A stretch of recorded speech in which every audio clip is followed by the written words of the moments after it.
तो अब हम शुरू करते हैं नया चैप्टर ट्रिगोनोमेट्री। ठीक है ना।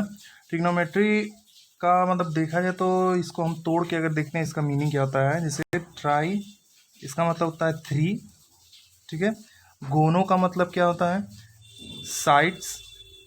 ठीक है। मेट्री का मतलब होता है मेजरमेंट या मेजर। ठीक है ना। तो ट्रिग्नोमेट्री का मतलब क्या होता है कि 3 साइड्स मेजर, यानी कि 3 साइड का मेजरमेंट, यानी कि 3 साइड किस में होते हैं, ट्रायंगल्स में होते हैं। तो सबसे पहले हम ये डिस्कस करते हैं कि ट्रिग्नोमेट्री किस काम में आता है, मतलब इसका क्या यूज़ है। हालांकि इसके अगले चैप्टर में हम पढ़ेंगे इसका एप्लीकेशन, लेकिन यहाँ थोड़ा सा हम जान लेते हैं कि ट्रिग्नोमेट्री यूज़ क्या होता है, उसका यूज़ क्या होता है। अब जैसे मान लीजिए ये एक आदमी खड़ा है, या ये एक आदमी खड़ा है, यहाँ पे एक ये बिल्डिंग है। ठीक है ना। ये एक यहाँ पे ये बिल्डिंग है या टावर है, कुछ भी है। ठीक है ना। तो बिना इस टावर का हाइट मेज़र किए, हाँ, बिना मेजर किए आप ये पता, ट्रिग्नोमेट्री के हेल्प से ये पता कर सकते हैं कि ये जो है कितना ऊंचा है, कितना इसका हाइट है। ठीक है ना। अब जैसे बस ये जो है इसके टॉप व्यू को देख रहा हो, ठीक है ना, और यहाँ से ये हाइट है, तो यहाँ से अगर आप देखेंगे तो ये राइट एंगल ट्रायंगल बन रहा है। ठीक है ना। इसमें ट्रिग्नोमेट्री हाइट और डिस्टेंस फाइंड करने में काम आता है। अब जैसे ये बंदे का हाइट है और ये जो है टावर का हाइट है, तो ये जो होगा ये हाइट तो इसी आदमी के ही बराबर होगा। ठीक है ना। यानी कि हम ये ट्रायंगल में ट्रिग्नोमेट्री लगा सकते हैं और ये जो डिस्टेंस होगा वही ये डिस्टेंस होगा। ठीक है ना। तो हम ट्रिग्नोमेट्री के हेल्प से ये पता कर सकते हैं बिना मेज़र किए इसका हाइट, हमें पता कर सकते हैं ये कितना ऊंचा है, कितना इसका हाइट है। ठीक है ना। तो उसको फाइंड करने के लिए हमें क्या क्या पढ़ना पड़ता है वो आज हम पढ़ेंगे। तो हम सबसे पहले पढ़ेंगे इसके बारे में हम डिस्कशन अगले चैप्टर में एकदम अच्छे से करेंगे, डिटेल में करेंगे, हाइट एंड डिस्टेंस चैप्टर में। बस यहाँ पे ये बताना था कि ट्रिग्नोमेट्री किस काम आता है, उसका यूज़ क्या है, उसका एप्लीकेशन हम अगले चैप्टर में पढ़ेंगे। तो सबसे पहले हम पढ़ेंगे ट्रिग्नोमेट्रिक रेशियोज के बारे में, ट्रिग्नोमेट्रिक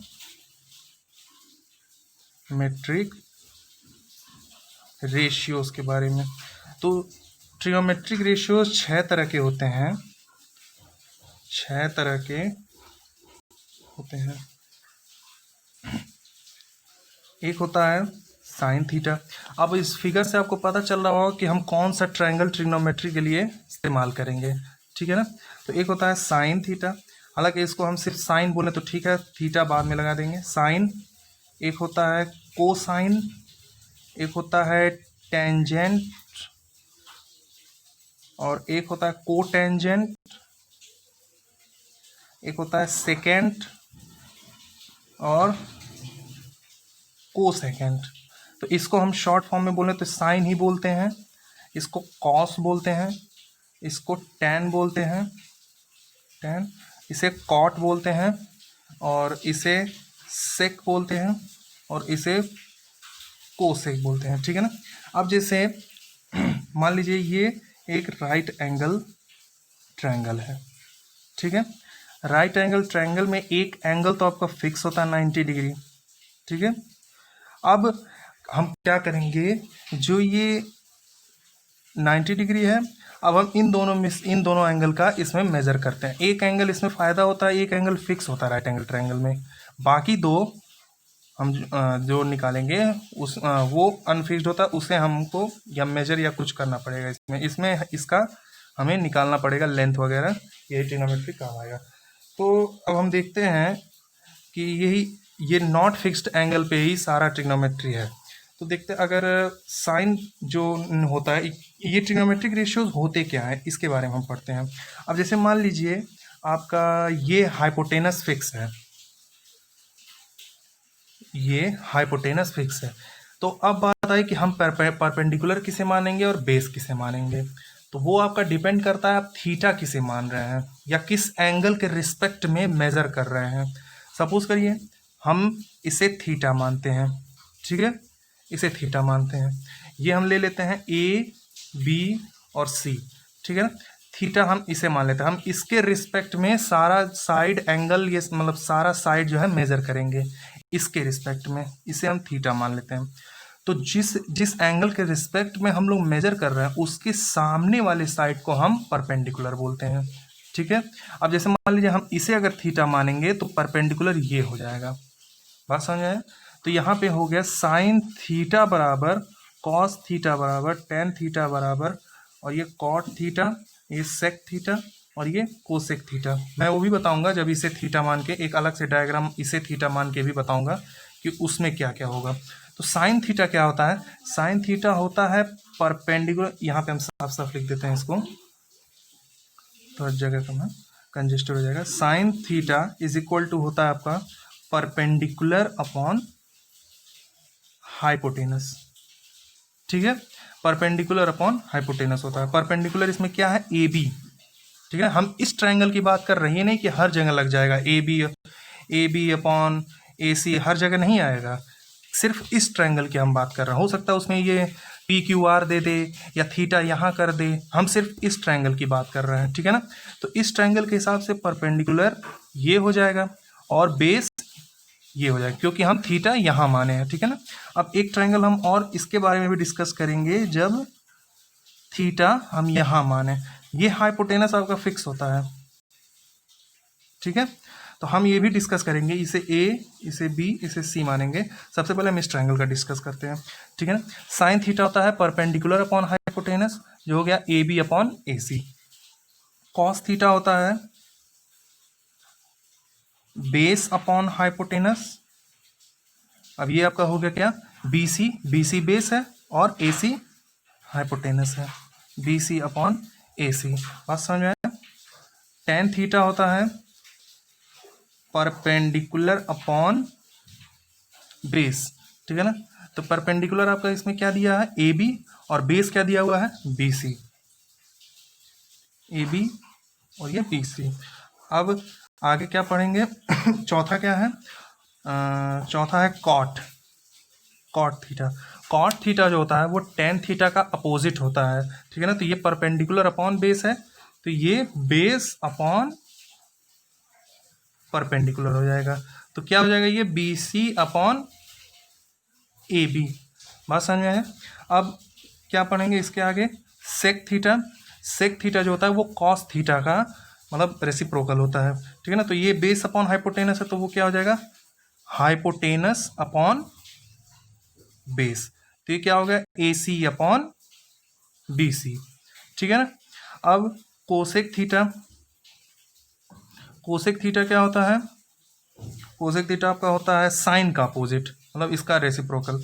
तो ये अगर परपेंडिकुलर अपॉन हाइपोटेनस है तो ये हाइपोटेनस अपॉन परपेंडिकुलर हो जाएगा। तो ये हो गया आपका ए सी अपॉन ए बी।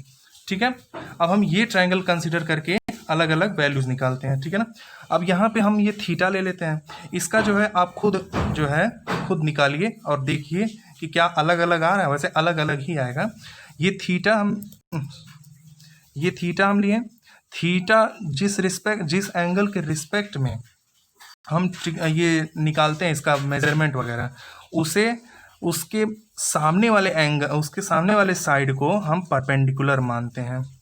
याद रखिएगा, थीटा के सामने वाले को परपेंडिकुलर। जरूरी नहीं है थीटा यहीं हो, थीटा यहाँ भी हो सकता है, मैं फिर से दोहरा रहा हूँ। ठीक है, अगर ये परपेंडिकुलर हो गया तो बेस यहाँ हो गया। ठीक है, तो अगर अब यहाँ से देखा जाए तो कहानी थोड़ा सा उलट जाएगा। यहाँ पे sine theta perpendicular upon hypotenuse होता ही है, तो यहाँ ए बी के जगह बी सी आ जाएगा, B C upon A C same रहेगा क्योंकि हाइपोटेनस सेम होता है। तो इसको आप लोग हर एक मतलब जितना भी ट्रिग्नोमेट्रिक रेशियोज हैं इसका आप लोग अपने हिसाब से कैलकुलेट कीजिए। तो ये आप लोग खुद कैलकुलेट कीजिए। ठीक है, बस मैंने बता दिया है कि ऐसे ही होगा। ठीक है, आइए करते हैं पहला क्वेश्चन।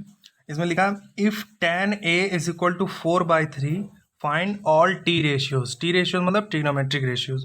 अब आप लोग के दिमाग में सवाल आ रहा होगा कि ये tan a क्यों लिखा है, tan थीटा क्यों नहीं लिखा है।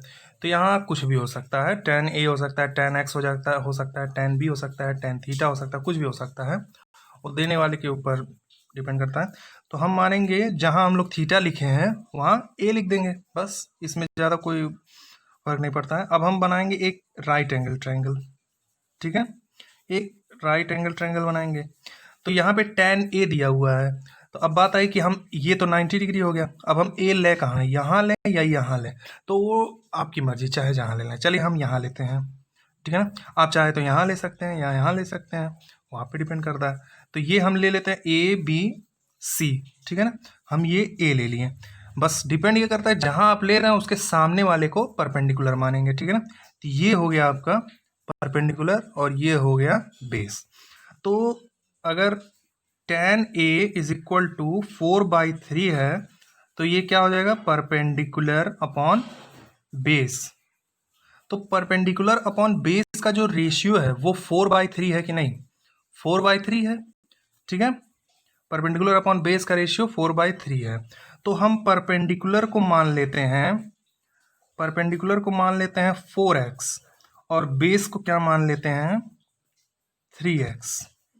बात समझ में आया? जैसे हम लोग लेते थे जब रेशियोज दिया रहता था तो उसमें x का मल्टीप्लाई कर लेते थे, वही बस वही है इसमें। परपेंडिकुलर को हम मान लेते हैं ये 4x और बेस को मान लेते हैं 3x। तो अब हमें सारे ट्रिग्नोमेट्रिक रेशियोज निकालने हैं। तो सबसे पहले हम ये x की वैल्यू निकाल के परपेंडिकुलर बेस और वो निकाल लेते हैं, क्या कहते हैं, हाइपोटेनस। मतलब x की वैल्यू ना भी निकले तो भी कोई फर्क नहीं, लेकिन पहले हम हाइपोटेनस निकाल लेते हैं। तो इसका फॉर्मूला क्या होता है, hypotenuse square is equal to perpendicular square plus base का स्क्वायर। ये होता है पाइथागोरस थ्योरम, आपने पढ़ा होगा। तो हाइपोटेनस हमें नहीं पता तो वो लिख देंगे हम AC square is equal to perpendicular का स्क्वायर क्या है 4x का होल स्क्वायर, 4x का होल स्क्वायर प्लस बेस का स्क्वायर क्या 3x का होल स्क्वायर, ठीक है ना। ये हो गया आपका 16x स्क्वायर और ये हो गया 9x स्क्वायर, ये हो गया AC square. 16x square plus 9x square is equal to 25x square और ये हो गया आपका AC स्क्वायर। तो AC की वैल्यू क्या आई 25, ये रूट में 25x स्क्वायर, तो ये आ गया आपका 5x, ठीक है ना। अब आपका परपेंडिकुलर आ गया 5x। तो अब तो आसान हो गया सब कुछ निकालना। तो यहाँ पे लिखिए sine A cos A cot A sec A और कोसेक A, ठीक है। याद रखिएगा ये जो आपको है, ये जो हमने बताया है sine theta perpendicular upon hypotenuse, ये बेस अपॉन, ये सब आपको याद हो जाना चाहिए, बहुत काम आएगा, बहुत इंपॉर्टेंट है। ये चीज़ आपको याद होना चाहिए, चाहे जैसे भी, चाहे आप कोई ट्रिक लगाएं या जो भी लगाएं, बस ये आपको याद होना चाहिए। परपेंडिकुलर अपॉन ये सब ट्रिग्नोमेट्रिक रेशियोज़ के ये जो रेशियोज़ हैं परपेंडिकुलर बेस, ये सब याद होना चाहिए, तभी आप ये क्वेश्चन लगा सकते हैं। अब साइन ए हम डायरेक्ट बताते हैं, वो होता है परपेंडिकुलर अपॉन हाइपोटेनस। तो यहाँ परपेंडिकुलर क्या है, हम यहाँ लिखेंगे नहीं परपेंडिकुलर, वो बहुत समय लग जाएगा, तो हम बताते हैं सीधे साइन ए होता है परपेंडिकुलर अपॉन हाइपोटेनस। परपेंडिकुलर यहाँ पे क्या दिया हुआ है 4x, ठीक है, और हाइपोटेनस निकालें आप 5x, x से x कैंसिल, आ गया ये 4/5, ठीक है ना।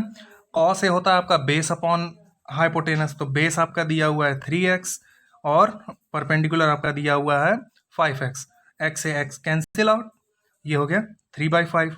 कॉट ए आपका होता है tan a का ठीक उल्टा, यानी कि बेस अपॉन परपेंडिकुलर, ठीक है ना। तो बेस आपका क्या दिया हुआ है 3x, परपेंडिकुलर 4x, x से x खल्लास और ये हो गया 3/4।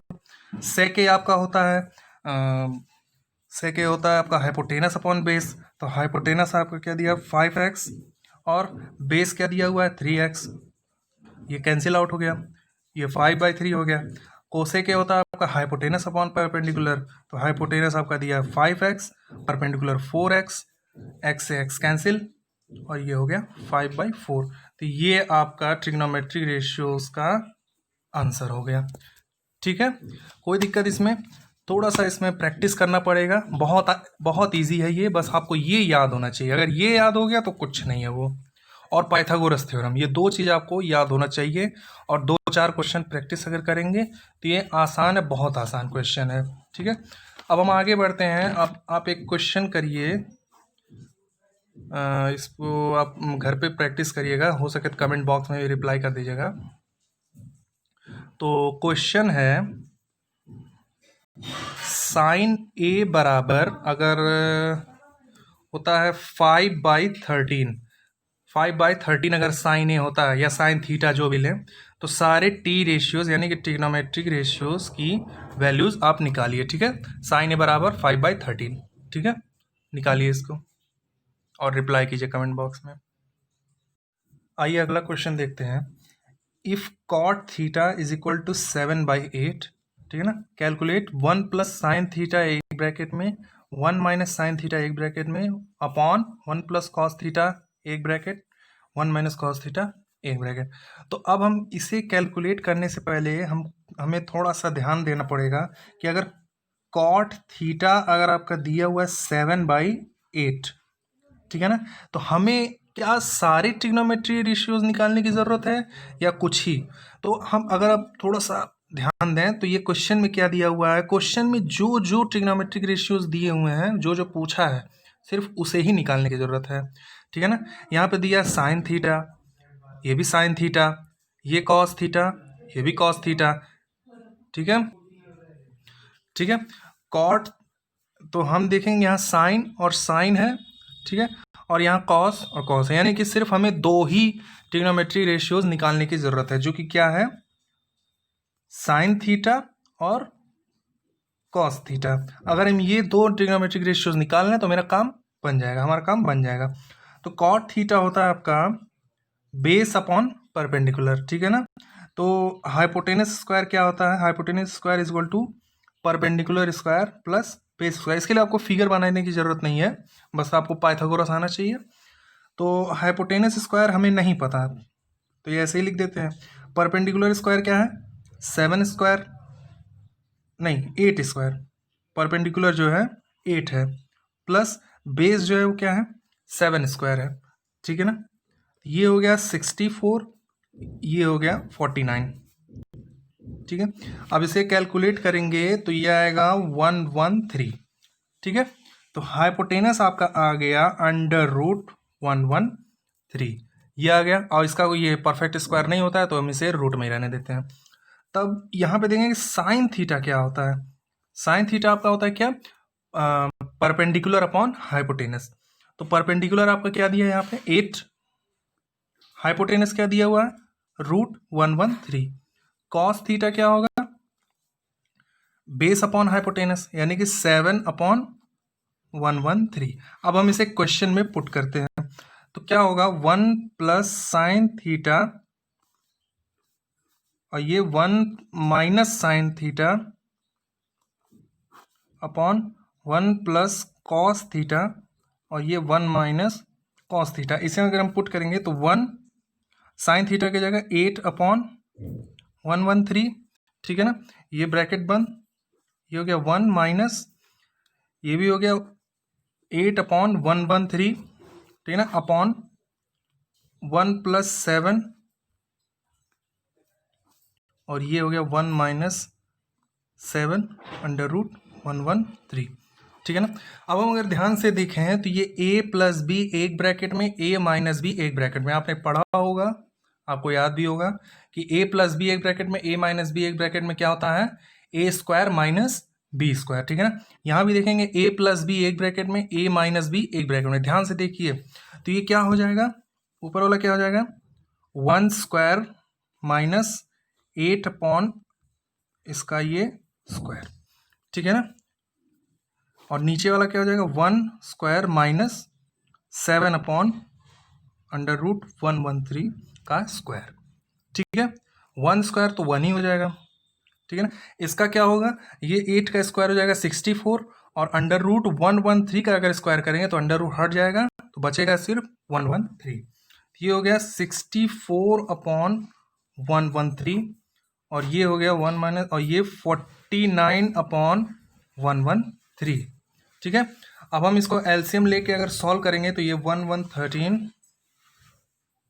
माइनस 64 अपॉन 113 और ये हो गया 113 माइनस 49 अपॉन 113। आप इसे अब कैलकुलेट कर लीजिए, ये आएगा 36 49 और ये आ गया 64। यही आंसर होना चाहिए, यही आंसर होगा इसका। ठीक है, तो ये हो गया आपका क्वेश्चन सॉल्व। अब ये आज के वीडियो का आखिरी क्वेश्चन है, आखिरी क्वेश्चन है ये यहाँ पे दिया है triangle A B C is right angled at B. ठीक है ना, राइट एंगल्ड एट बी, यानी कि जो ट्रायंगल हम बनाएंगे, जैसे इसको हम बनाते हैं, ये ट्रायंगल हो गया।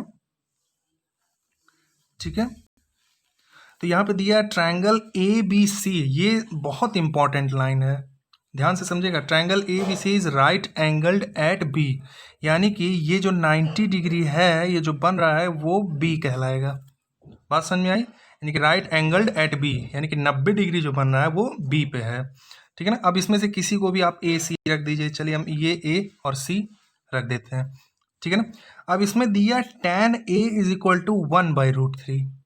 ठीक है, तो tan a, अब यहाँ पे देखिए ये आपका क्वेश्चन में दिया tan a, लेकिन आपका ये यहाँ पे पूछ क्या रहा है, sin a cos c के बारे में भी पूछ दे रहा है, cos a sin c के बारे में भी पूछ दे रहा है। तो अब ये क्या है, तो हम ये मान लेते हैं एंगल c।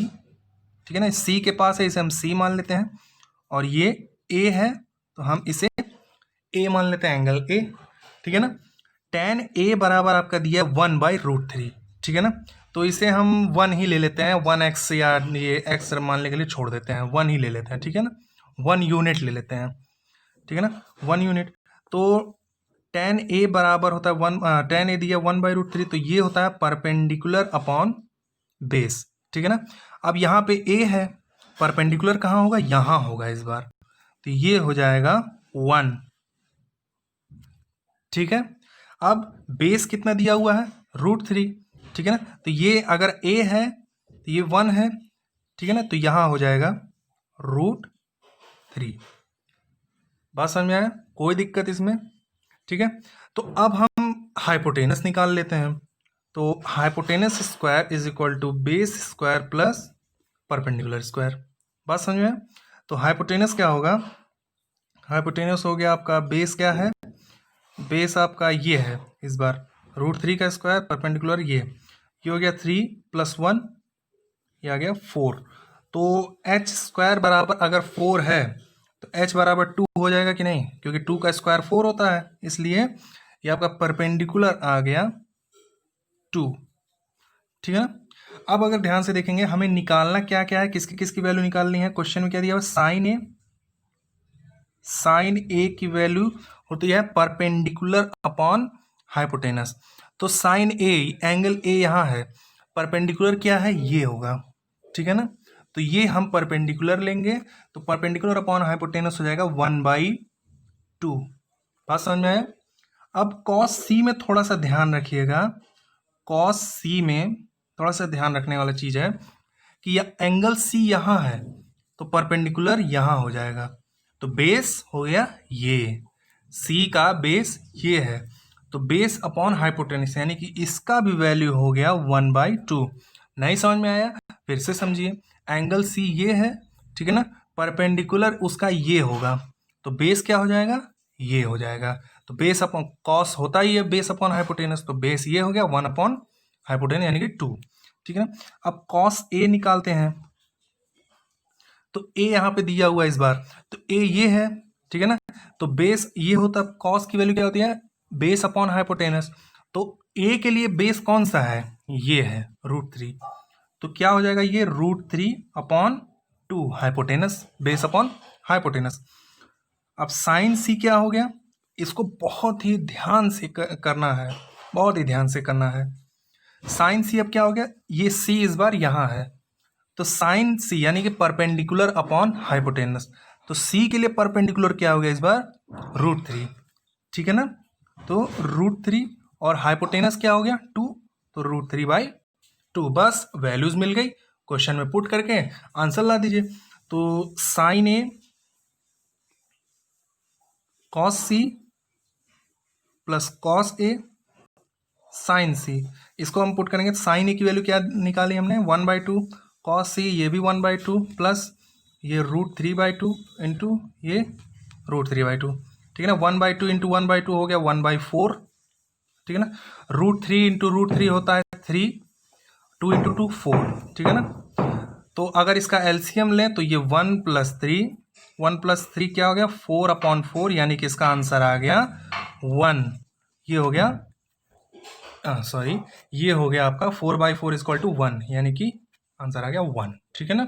समझ में आ गया ये क्वेश्चन, बहुत अच्छा क्वेश्चन है, इंपॉर्टेंट भी है, बस थोड़ा सा ध्यान रखना पड़ेगा, ठीक है। अब मिलते हैं अगले वीडियो में, तब तक के लिए बाय बाय।